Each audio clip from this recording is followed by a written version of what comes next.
Tradicionalista es un estilo del jazz que surgió en los Estados Unidos a mediados de los años 40 del siglo pasado. El género bebop del jazz se había impuesto con sus ritmos furiosos, saturados de armonías y melodías. Se generó una creciente antipatía hacia el bebop entre el público en general y aficionados y músicos del jazz. Esto implicó la necesidad de retomar a las raíces del género. Como reacción, quienes tocaban y escuchaban bebop, surgió un movimiento que se deseaba regresar a las raíces del jazz, a los estilos más tradicionales. El jazz tradicionalista también fue denominado trance, jazz de Nueva Orleans o jazz de Chicago o Dixieland. Este género del jazz se propuso recuperar los estilos más antiguos del género que volvieron a ser populares. De igual manera, muchos músicos pioneros del jazz que habían sido olvidados volvieron a ser famosos.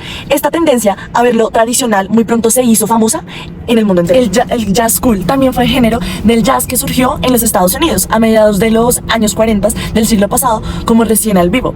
A diferencia del jazz tradicionalista que pretendía volver a las raíces del género, el jazz cool es una música novedosa y abiertamente moderna.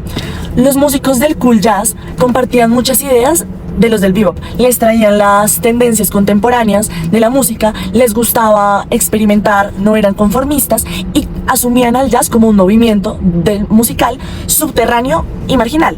Los intérpretes eran jóvenes y no viejos como los del jazz tradicional. La música del cool jazz es suave, de intensidad mínima y lenta.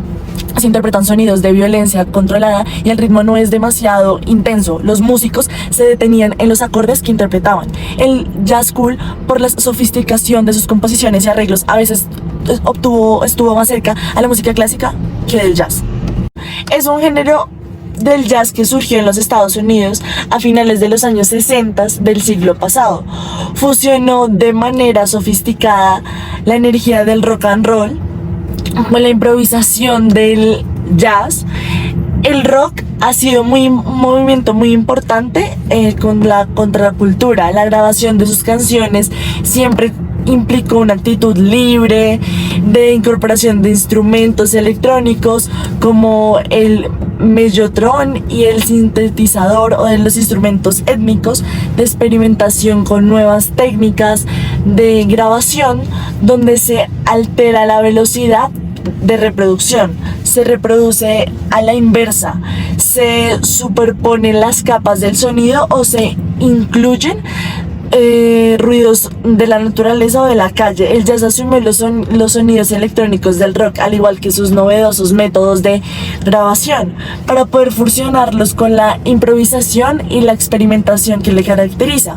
Y posteriormente también acudió a la música soul, a los sonidos étnicos, hasta la música clásica contemporánea, para ensayar nuevas fusiones del